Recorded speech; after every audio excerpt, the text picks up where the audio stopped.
Copyky ničia vlasy. Fakt alebo mýtus? Ahojte, ja som Stanka, som brajderka v Ružomberku a poslednú dobu mi čoraz viacej zákazníček píše, že niekoho stretli a že im povedal, že máte copyky dať okamžite dole, pretože im to zničí ich vlasy. Väčšinou ich odpoveď je taká, že by na reči druhých nedali a že tie copyky proste budú nosiť, ale čo keď vám poviem, že to až taký mýtus nie je? Poďme sa dneska na to úprimne pozrieť. Ale ako môžu copyky ničiť vlasy, by to toľko ľudí nenosilo? Takto, ja netvrdím, že každé copyky ničia vlasy. Ja si napríklad za svojimi copykmi stojím. Ale prečo sa to deje? Tých dôvodov môže byť hneď niekoľko. Či už zo strany brajderky, alebo práve zákazníčky. Ja keď som sa s tým prvé razy stretla, tak ja som dostala úprimne zaskočená, ale začala som pátrať, čo za tým je a poďme sa dneska na to pozrieť. Veľa ľudí mi tvrdí, že to väčšinou vravia kadrničky, čo mne úprimne zmysel nedáva, pretože tá zákazníčka príde, ja neviem, na melír, bude nosiť melír, počasie bude chcieť zmenu, tak si dá copíky dá dole a príde zase z tej kaderničky a neviem, sa dať ostriať alebo znova na ten melír.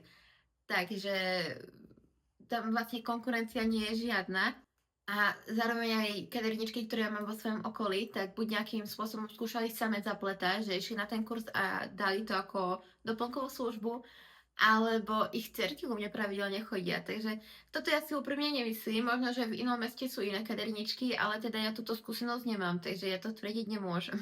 Ja sa skôr prikladám k názoru, že tieto tvrdenia vznikli po skúsenosti s dovolenkovými copykmi, alebo kľudne aj s domácimi brajderkami, alebo teda brajderkami, ktoré jednoducho nie sú natoľko vyškolené, že to vedia správne robiť. Takže áno, aj brajderka vie zničiť vaše vlasy. Ako? Taký najčastejší dôvod je asi použitie nekvalitného materiálu, napríklad taký Jumbo Kanekalon, ja ho volám čínsky, pretože sa dá kúpiť v čínskych obchodoch a jeho jedinou výhodou je to, že je lacný.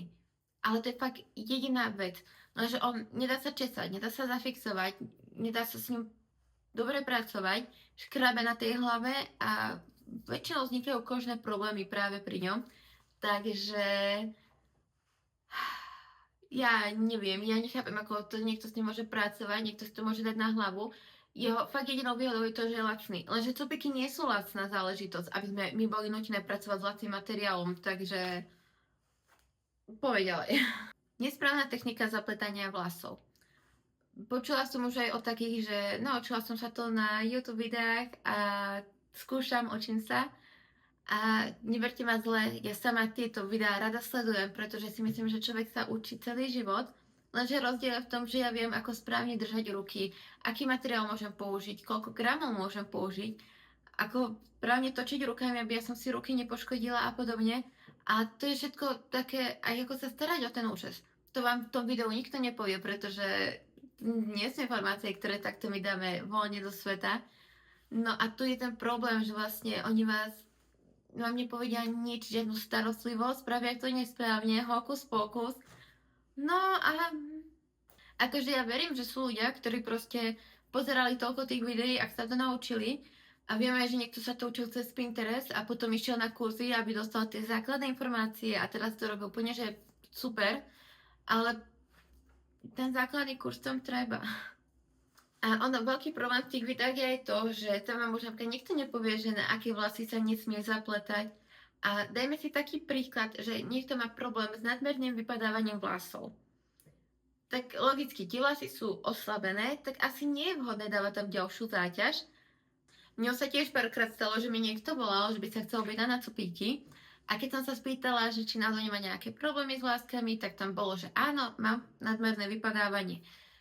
A vravím, že ja také vlasy zapletať nebudem, proste ja si to na triko nezoberiem, vám to môže poškodiť vlasy, mne to zničí meno. Nie. Tak keď si to nedali vysvetliť, tak väčšinou ma akože nahnevanie zrušili. No a po pár dňoch, ako ja prechádzam správy, tak vidím, že pani má novú profilovku s topikmi. A ja toto tak nechápem, pretože to nedáva zmysel, prečo by niekto zapletal nezdravé vlasy, chápete? Veď za jednak prečo si to tá pani dá, alebo viac, keď ich je kľudne, lebo toto nie je jediná situácia, lebo proste nedáva mi to význam.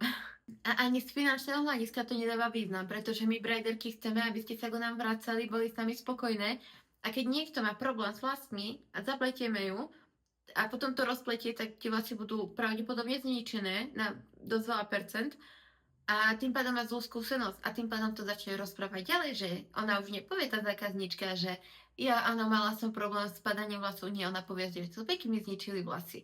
Tým pádom sa šíri zlé meno o nás v brajderkách a proste, však vieme, aké my ženy sme háklivé na vlasy, takže na čo? Na čo? Taký človek vám uznávať nepríde a ani vám neodporúči niekoho ďalšieho, by k vám išiel. Takže ak niekto potrebuje súrne zaplesť jeden účes, no asi ničiť si meno, ja neviem. Fakt neviem prečo. Ja sa pri tejto téme veľmi rozčulujem, ale ja som na tieto veci strašne háklivá, pretože keď som niečo robím, tak to robím poriadne. A proste... Joj. Ďalšia vec je, že nedostanete žiadne informácie ohľadom starostlivosti.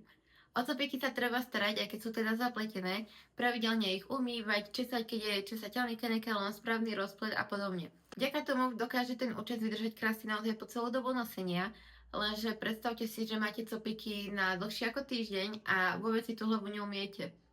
Tak to nie len, že budete mať masné vlasy, ale máte tam zachytený prach, bordel a podobne, ale zároveň si viete spôsobiť aj kožné problémy, takže každý, kto tvrdí, že pri copíkoch netreba umývať vlasy, klame.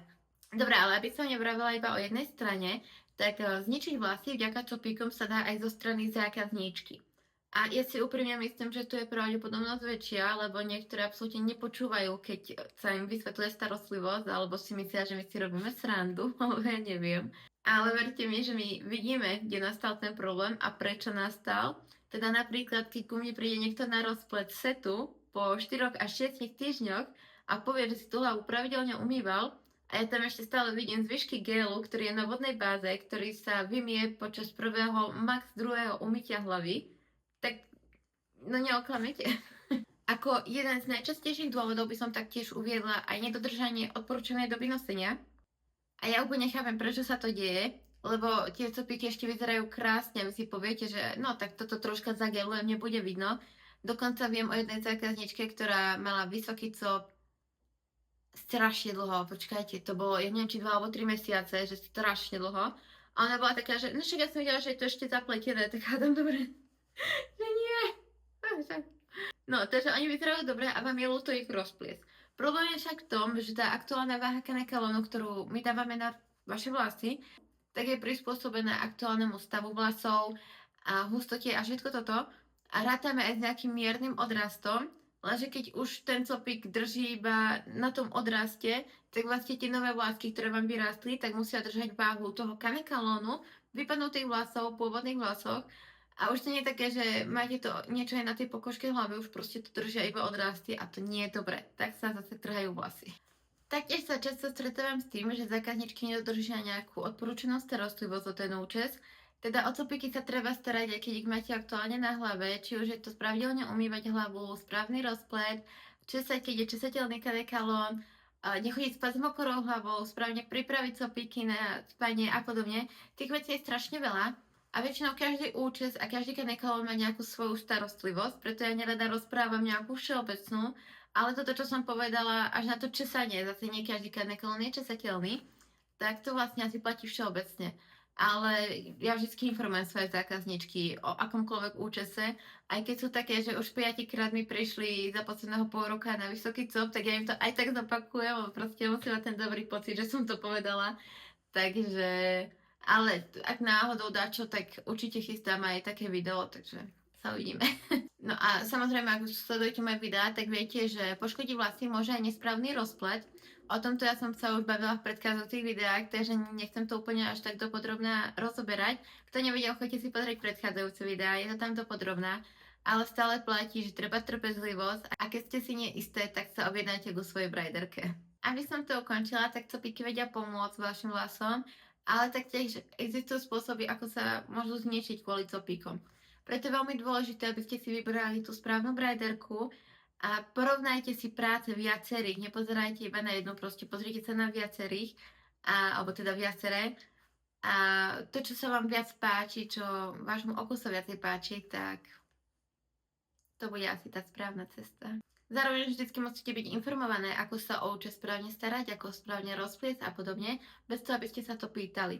Ja vždycky poviem nejakú tú základnú starostlivosť na začiatku, ale zvyčajne si, napríklad ja sama to vysvetľovanie starostlivosti nechávam nakoniec, pretože za ten čas my sa budeme o toľkých veciach baviť, že človek zabudne a ja chcem, aby to bola tá posledná informácia, ktorú si bude pamätať. Takže hlavne aj, aby ste sa to dozvedeli. No a nakoniec taká maličkosť, keby copiky ničili vlasy, tak by asi moje vlasy nevyzerali takto, nie? Ja ďakujem, že ste si pozreli dnešné video. Dúfam, že som vám priniesla nejaké nové informácie. Ak áno, tak mi môžete dať like, veľmi ma to poteší. Nezabudnite odoberať tento kanál, aby ste sa dozvedeli ďalšie informácie. A my sa vidíme už čoskoro pri ďalšom videu. Čaute.